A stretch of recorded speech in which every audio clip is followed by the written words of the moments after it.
Hi everyone. In Anthropology lecture series for paper 2, today we are going to discuss topic 3.2 part 5. So let's begin. See, in today's lecture we are going to discuss about tribe caste continuum. So basically this is a part of your 3.2 और 3.2 के अंदर already ये जितने भी topics आप maroon में देख रहे हैं हम ऑलरेडी पार्ट 1, 2, 3, 4 के अंदर कवर कर चुके हैं. तो आज 3.2 का last part which is going to be a tribe caste continuum. Again इससे आपके जो क्वेश्चंस पूछे जाते हैं those are on a very simpler note. At least you should have an idea about what this particular concept is all about. Then you will be definitely able to answer it, like whatever type of question is being asked from this particular section. तो हम शुरू करते हैं. So सबसे पहले to start with this particular topic, you should have idea about two people. One is your Robert Redfield, जिनका नाम आप आने वाले लेक्चर्स के अंदर भी काफ़ी ज़्यादा सुनने वाले हैं बिकॉज कहीं ना कहीं इनकी जो स्टडीज़ थी वो इंडियन एंथ्रोपोलॉजिस्ट को और इंडिया में अलग अलग स्टडीज़ को इंस्पायर किया है. Then another anthropologist is your F G Bailey. और एफ जी बेले और रॉबर्ट रेडफील्ड इनके बारे में आपको थोड़ा बहुत जानकारी होनी चाहिए. और वो क्यों होनी चाहिए वो हम नेक्स्ट स्लाइड में देखते हैं. सो बेसिकली जब आप ट्राइब कास्ट कंटिन्यूम की बात करते हो आपको रॉबर्ट रेडफील्ड्स के द्वारा दी गई concept which is folk urban continuum इसको याद रखना है बिकॉज ये जो ट्राइब कास्ट कंटिन्यूम है ये इसी आइडिया से इंस्पायर हुआ था. ठीक है, that is why I told you कि आपको रॉबर्ट रेडफील्ड के बारे में जानना है. देन एफ जी बेले की अगर आप बात करें तो he is an anthropologist, British anthropologist. इन्होंने ही ये कंसेप्ट दिया था of the tribe caste continuum और इनका पूरा नाम विच इज़ फेडरिक जॉर्ज बेले. और ये कंसेप्ट इन्होंने किस किताब में दिया था बिकॉज जनरली कोई ना कोई like research paper books that they have written उसी के अंदर दी जाती है. तो ये बेसिक फैक्चुअल इन्फॉर्मेशन है जो आपको पता होनी चाहिए. तो इन्होंने ये कंसेप्ट अपनी किताब ट्राइब कास्ट एंड नेशन के अंदर दी थी. अब ये ट्राइब कास्ट एंड नेशन जो बुक थी ये बेस्ड थी आपके उड़ीसा के ट्राइब्स के ऊपर, वहाँ के कास्ट के ऊपर. तो इन्होंने ये स्टडी उड़ीसा वाले रीजन में की थी और वहाँ पे दो लोगों को आपको याद रखना है, बेसिकली दो कम्युनिटीज़ याद रखनी है.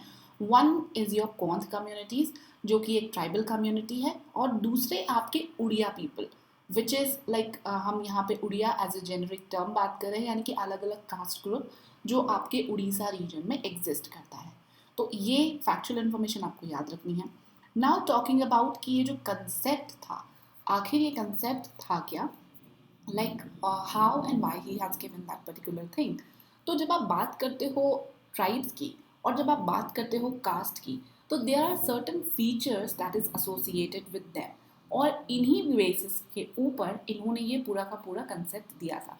Because as you can see इन्होंने डिस्क्रिमिनेट किया था between the caste and the tribe in the structural terms. यानी कि ट्राइब्स के जो होते हैं, जैसे ट्राइब्स की जब आप बात करते हो तो they are sometimes refer to as the segmentary and egalitarian societies. वहीं जब आप कास्ट की बात करते हो तो caste is signified with your organic and the hierarchical structures. अब हमने जब कास्ट सिस्टम पढ़ा उसके अंदर हमने देखा ही कि कास्ट के अंदर हायरार्कीज होती है. And when you say the caste is organic so basically आपको इमली दुर्गम ने जो कंसेप्ट दिया था द ऑर्गेनिक व्यू वो भी अगर यहाँ पे आप रिलेट करेंगे तो बेसिकली अगर मैं आपको सिंपल टर्म्स में बताऊँ कि ऑर्गेनिक कहने का मतलब है कास्ट की जो कास्ट आज से कई सदियों सालों पहले एग्जिस्ट करती थी वैसी कास्ट आज के प्रेजेंट डे में एग्जिस्ट नहीं करती है.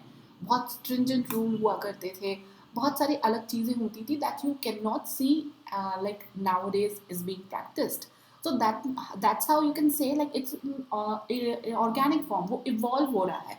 लेकिन जब आप बात करते हो ट्राइब्स की तो ट्राइब्स में कहीं ना कहीं जो आपको सिमिलैरिटीज़ हैं, indigenous features and all those things are still existent. Although बहुत सारे अदर ट्राइबल इरोजन्स हुए हैं वो हम जब ट्राइब्स के बारे में पढ़ेंगे उस टाइम पे बात करेंगे. बट स्टिल अगर आप जेनरिकली टर्म्स में बात करें तो ट्राइब्स में आज भी आपको एग्लिटेरियन सोसाइटीज़ देखने को मिलती हैं.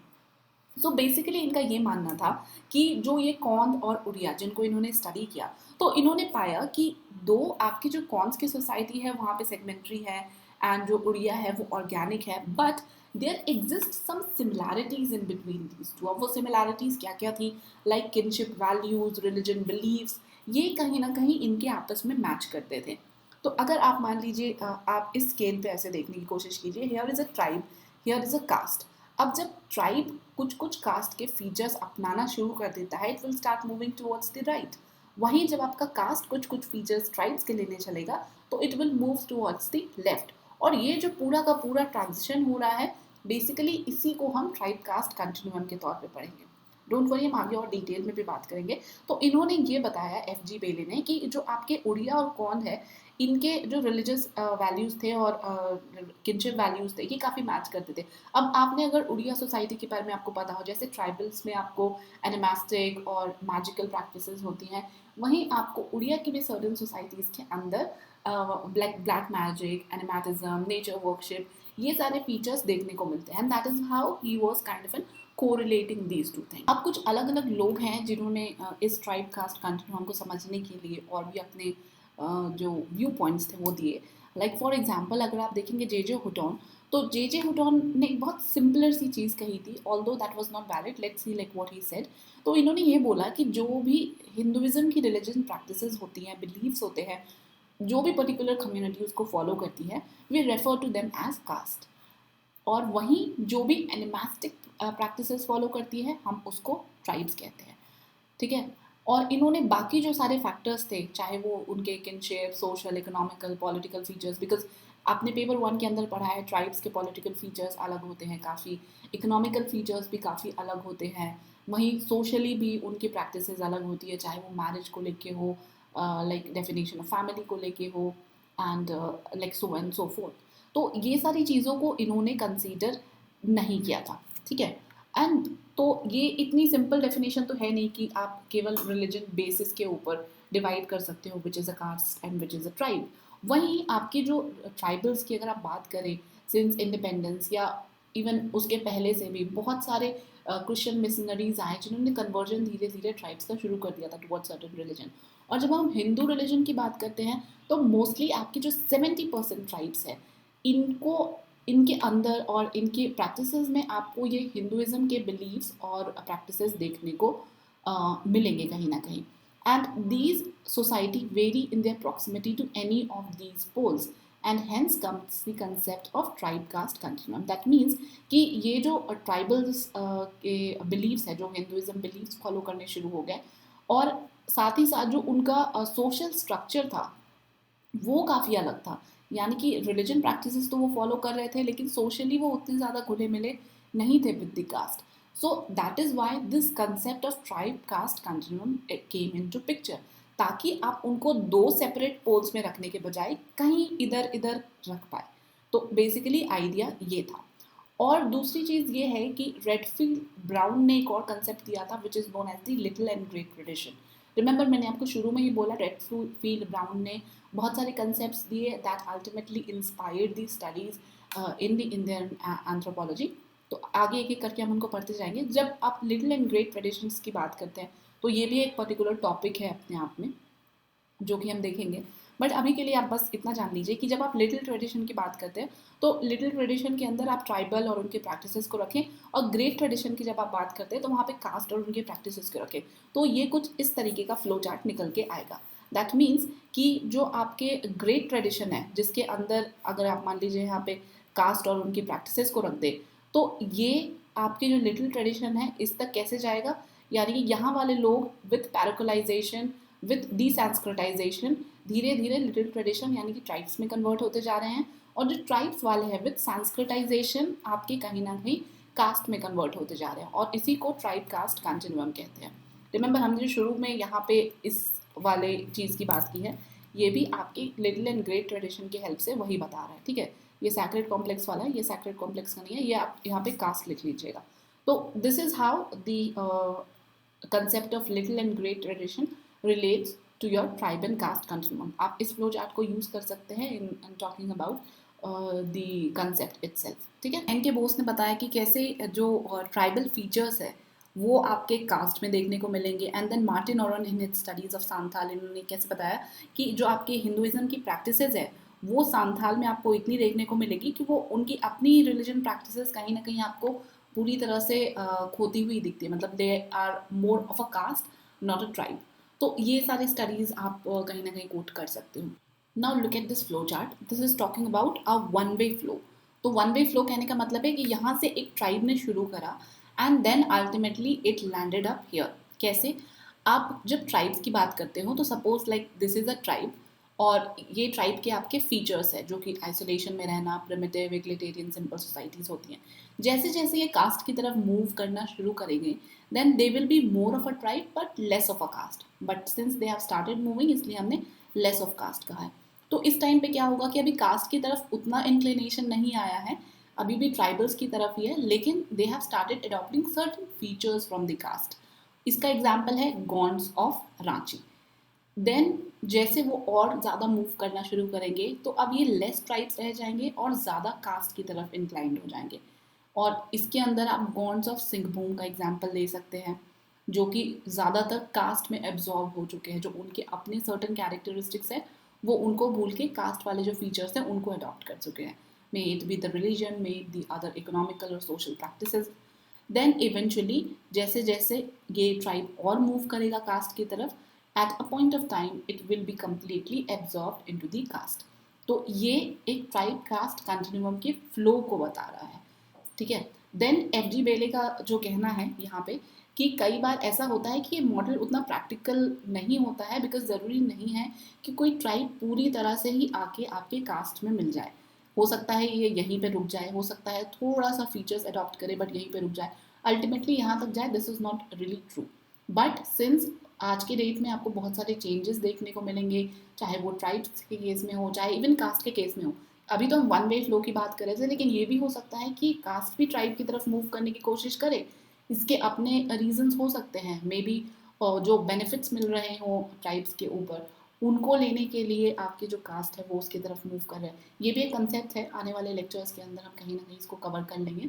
सो this is about the whole idea, and इसी प्रोसेस के बारे में हम यहाँ पे बात कर रहे हैं। So I have explain to you the concept, तो ये आप नोट डाउन करने के लिए लिख सकते हैं ना। बहुत सारे केस स्टडीज़ हैं जो मैंने नोट्स में रहने दिए, बिकॉज कोई पॉइंट्स नहीं है एक एक करके मैं आपको इनको एक्सप्लेन करूँ। These are very obvious in itself. Now causes of tribe caste continuum, कि ट्राइब कास्ट कंटिन्यूम हमने देख लिया होता है, बट क्या रीजंस हो सकते हैं, although they are certain reasons that is very obvious, जिसके अंदर आप इकोलॉजिकल रीजंस लिख सकते हो। बिकॉज जब आप ट्राइब्स की बात करते हो तो ट्राइब्स जहाँ भी रहते हैं like they are very close to nature, but at a point of time एक नेचर की भी अपनी केयरिंग कैपेसिटी होती है, like they have to move out to the neighbouring villages and so of course for the livelihood itself. और ऐसा करने की वजह से once they move out of their own place they started adopting the features of that particular society। आप इसको अपने ऊपर भी लागू करके देख सकते हैं, like you must belong to a particular region of India, but जैसे ही आप दिल्ली आते हो या कोई भी और दूसरी जगह जाते हो for your preparation for your job and any of the things, आप जनरली वहाँ की जो कल्चर है उसको चाहते ना चाहते हुए भी कुछ चीज़ें तो आप एटलीस्ट अडॉप्ट कर ही लेते हो। May it be celebrating certain festivals, may it be your food habits, may it be your like way of entertainment. ये चीज़ें चेंज हो जाती हैं with time, you move on और mix up with the other culture. तो वही यहाँ पे ट्राइब कास्ट कंटिन्यूम के अंदर भी होता है। देन इकोनॉमिक रीजंस क्या हो सकते हैं, लाइक सिंस अगर बात करें आप ट्राइबल के इकोनॉमिकल फीचर्स की, तो वो भी काफ़ी क्लोज नेटेड होता है। बट आज के डेट में once the world is moving towards the globalisation और actually move towards the globalisation, तो कहीं ना कहीं ट्राइब्स के ऊपर भी इसका इम्पैक्ट आया है, और उस इम्पैक्ट की वजह से भी उन्होंने जो कास्ट वाला फीचर है उसको अडॉप्ट करना शुरू कर दिया है, so that it can be become more economically viable for them, right. आप इसको एग्जाम्पल ऐसे ले सकते हैं कि चाहे पहले ट्राइब्स बार्टर सिस्टम में डील किया करते हो, बट आज के डेट में वो चीज़ें पॉसिबल नहीं है। लाइक पहले ट्राइब्स जो अपनी रिसोर्सेज होते थे उनको वो सेल नहीं करते थे, बट आज के डेट में कहीं ना कहीं उनको वो चीज़ करना पड़ रहा है। Like forest is considered as their mother, but आज की डेट में उनको फॉरेस्ट से ही अपना लाइवलीहुड कहीं ना कहीं चलाना पड़ रहा है। वो फॉरेस्ट की बहुत सारी चीज़ों को यूटिलाइज कर रहे हैं, बाहर बेच रहे हैं। पहले बस अपने पर्पज़ के लिए यूज़ किया करते थे, उसको वो ट्रेड ऑफ नहीं किया करते थे, बट आज की डेट में वो ट्रेड ऑफ भी करना शुरू कर दिया है। तो ये कहीं ना कहीं आपको कास्ट सिस्टम वाले फीचर्स की तरफ ले जाएगा। वहीं ट्राइब्स में भी आज के डेट में आपको हायरार्कियल डिविजन्स देखने को मिल सकता है because of certain power, certain influence, और इस वजह से आप कह सकते हो कि फॉर एग्जाम्पल की अगर आप बात करो कि ट्राइब्स के अंदर भी कुछ ट्राइब्स ऐसे हैं like who has taken the benefits of the reservation and has moved up the ladder, वहीं कुछ ऐसे हैं जिन्होंने पॉलिटिकल इन्फ्लुएंस गेन कर लिया है and they have move up on the ladder. तो बाकी जो आप पूरे के पूरे अदर ट्राइब्स हैं, because just because like there is a section of tribes, इसमें से कुछ लोग निकल के आगे बढ़ गए, दैट डजंट मीन कि ये पूरा का पूरा ट्राइब तरक्की कर गया, राइट? तो इस ट्राइब में अभी भी लोग हैं जो लाइक जो चीज़ हमको मिलनी चाहिए थी वो अभी तक वो हासिल नहीं कर पाए, they are still struggling with their life. तो इस वजह से ये हायरार्कियल डिविजन्स क्रिएट होता है which is again peculiar feature of your caste system. Like कोई ज़्यादा फॉरवर्ड है, कोई बैकवर्ड है, ये वाली चीज़ें आपको कहीं ना कहीं ट्राइब्स के अंदर भी देखने को मिल जाएंगी। ऑफकोर्स बहुत ऑब्वियस नहीं होता है but yeah it do exist there. Now similarities between tribes and caste, तो ये कहीं सिलेबस के अंदर डायरेक्टली ऐसा इन्फर्ड नहीं है, जस्ट मेंशन सो दैट जब हम ट्राइब कास्ट की बात करें तो आपको पता होना चाहिए, ठीक है? तो आप कुछ कुछ फीचर्स यहाँ पे देख लीजिएगा कि कैसे इनके बीच में सिमिलैरिटी है, चाहे वो लैंग्वेज को लेके हो, चाहे वो आपके जो अलग अलग रिलीजन फीचर्स को लेके हो, like there exist some kind of similarities between them. वही डिफरेंसेस भी क्या क्या है ये भी आपको पता होने चाहिए, ठीक है? मैं इनको डिस्कस नहीं कर रही हूँ डिटेल के अंदर, बिकॉज अब हम अर्बन फोक अर्बन कंटिन्यूम जो कि रॉबर्ट रेडफील्ड ने दिया था, जिस कंसेप्ट से इंस्पायर हुआ था आपका ये ट्राइब कास्ट कंटिन्यूम, इसको ब्रीफली डिस्कस कर लेते हैं। And let me tell you, ये शायद प्रीवियस ईयर क्वेश्चन में भी पूछा गया था कहीं। सबसे पहले जो बेसिक इन्फॉर्मेशन आपको याद रखनी है that this concept was given by Robert Redfield, और उन्होंने ये कंसेप्ट दी थी अपनी किताब में which is known as the folk culture of Yucatan. So Yucatan आपको मेक्सिको में मिलेगा। So by this you can completely understand कि जिन बेसिस पे भी इन्होंने स्टडीज़ करी थी वो मेक्सिको के किसी रीजन से करी थी। नाउ इन्होंने अलग अलग 4 कम्युनिटीज़ ली थी और उन कम्युनिटीज़ को कंपेयर किया था। अब ये कम्युनिटीज़ किन किन पर्टिकुलर सेक्शंस की थी, तो कुछ कम्युनिटी आपकी सिटीज़ की थी, कुछ टाउन्स की थी, कुछ पीजेंट, कुछ फोक एंड सिंपल सोसाइटीज़। और सिटी और टाउन में क्या डिफरेंस है ये सब आपने ज्योग्राफी में पढ़ा होगा, ह्यूमन ज्योग्राफी के अंदर, I am not explaining into that. Peasant society और फोक एंड सिंपल सोसाइटी, इसको भी आप इजीली समझ सकते हैं। सो अब ये जो अलग अलग सोसाइटीज़ है, चूँकि he was studying all those societies in the Mexicos, so that means in particular societies के कुछ ना कुछ नाम रहे होंगे। सो द नेम वेयर, जो सिटी सोसाइटी थी उनको मेरिडा बोलते थे, जो टाउन सोसाइटीज़ थी उनको डिस्टैस बोलते थे, जो पीजेंट सोसाइटीज़ या विलेजेस थे उनको चैनकॉम बोलते थे, एंड जो विलेज फोक सोसाइटी थी उनको टुश्कीज बोलते थे। If I am pronouncing it incorrectly, but no matter, कोई हमें मेक्सिको से तो एटलीस्ट नहीं देख रहा है।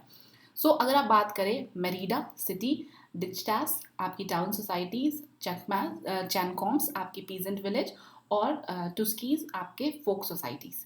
अगर आप चाहें तो बस MDCT ऐसे भी याद रख सकते हैं, ठीक है? तो this is M, this is D, this is C and this is T। अभी तक ये चीज़ें क्लियर है कि उन्होंने मेक्सिको में स्टडी करी, कम्युनिटीज़ को स्टडी करी जो कि अलग अलग रीजन में रहा करते थे, और उन जो रीजन में रहने वाली कम्युनिटीज़ थी उनका ये पर्टिकुलर नेम था। नाउ मूविंग अहेड, अब आपको ये काफ़ी कलरफुल सी स्लाइड दिख रही है because this will help you in retaining the things that we are going to see, because ये जो नेम्स है हमारे लिए बहुत ज़्यादा अनयूजुअल है, तो थोड़ा याद रखने में दिक्कत हो सकती है, that is why I try doing it in this way.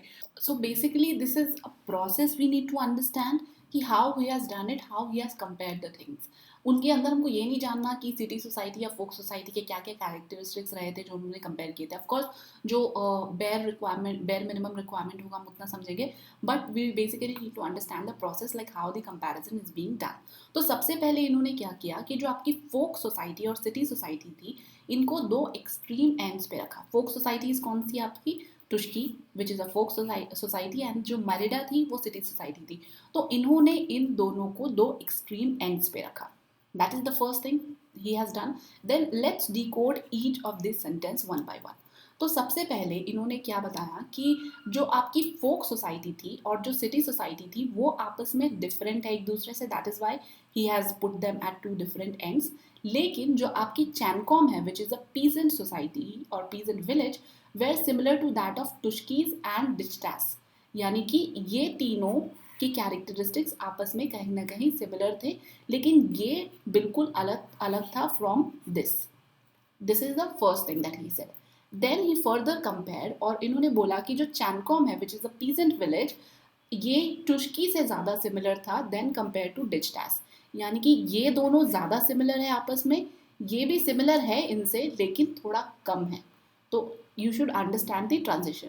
Now जो डिजटैस है which is your town society, ये आपकी मेरिडा सोसाइटी जो है इससे मिलता जुलता है. वाई? बिकॉज यहाँ पे मार्केट सिस्टम और सिविल एडमिनिस्ट्रेशन है, यानी कि ये इससे मिलता है. अच्छी खासी इसकी लाइक जो आप फीचर्स है इससे मिलते हैं. और डिस्चार्ज हमने ये भी देखा कि आपके चैनकॉम और टुस्की से भी मिलता जुलता है, बट जो एक्सटेंट है वो कहीं ना कहीं इससे ज़्यादा सिमिलर हो रहा है. ठीक है. देन जो आपका डिस्टास टाउन है, there were certain trait similar to that of Chan Kom. ये दोनों के भी जो कैरेक्टरिस्टिक्स है वो भी कहीं ना कहीं सिमिलर है, क्योंकि ये एक टाउन सोसाइटी है, पीजेंट है, विलेज है, तो यहाँ पे भी मार्केट है, मिडलमैन है, शॉप्स है. तो ये सारे कुछ फीचर्स है जो इन दोनों के आपस में मिलते हैं. तो कैन यू अंडरस्टैंड कि ये दोनों एक्सट्रीम एंड्स पे है, देन इनके कैरेक्टरिस्टिक्स आपस में ज़्यादा मिलते हैं, इनके कैरेक्टरिस्टिक्स आपस में ज़्यादा मिलते हैं, लेकिन इन दोनों का भी आपस में कुछ ना कुछ सिमिलैरिटीज़ है. वहीं डिजटैस जो था उनका भी इससे सिमिलैरिटी है, लेकिन जो चैनकॉम है which is a peasant village, इसका यहाँ पे कोई सिमिलैरिटी आपको मेरिडा से देखने को नहीं मिलेगा. But there is a transaction which is going on. यहाँ पे बिल्कुल नहीं है, यहाँ पे थोड़ा बहुत इससे मिल रहा है, then so on so forth. So basically on the basis of all these transition and all these comparison, इन्होंने ये कंक्लूड किया कि जो आपकी मेरिडा है which is a city society, और डिजटैस है जो कि एक टाउन सोसाइटी है, ये अर्बन कम्युनिटीज़ है. वहीं जो आपके चैनकॉम और टुश्कीज़ है ये फोक कम्युनिटीज़ है या रूरल कम्युनिटीज़ है. चूँकि नाम इन्होंने फोक और अर्बन दिया था, इसीलिए हम इसको अर्बन से डिनोट करेंगे और इसको फोक से डिनोट करेंगे. और दिस इज द कंटिन्यूम, यानी कि this is the kind of an transition that took place. तो this was basically the question जो अर्बन फोक अर्बन कंटिन्यूम को लेके था. तो आई होप आपको कंसेप्ट क्लियर हो गया होगा, and then you can write a better answer using this. और थोड़ा बहुत लिटरेचर वो नोट्स में आपको मिल जाएगा, but this was all about the concept. Okay. And with this, we have completed the entire 3.2 in 5 parts. See you soon with the next lecture. Thank you so much.